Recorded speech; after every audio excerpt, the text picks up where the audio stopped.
তাবিজ করে তিনি ওই সব সততার শক্তির ভক্তির নিষ্ঠার চাবি দিয়ে জীবনের গল্প গল্পে খুলে পাবে।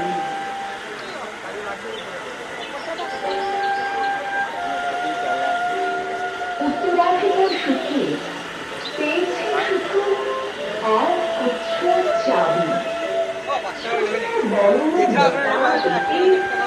নানা রকমের নানা ধরনের চাবি।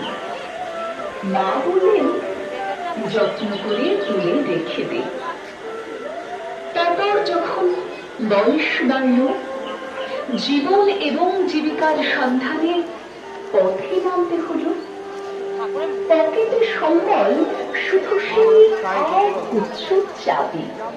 ছোট বড় মোটা বেটে নানা রকমের নানা ধরনের চাবি। কিন্তু যেখানে যাই সামনে দেখি প্রকাণ্ড এক দরজা, আর তাতে ঝুলছে প্রকাণ্ড এক তালা। পকেট থেকে চাবির গুচ্ছ বের করি, এ চাবি সে চাবি ঘোরায় ফেরায়, লাগে না।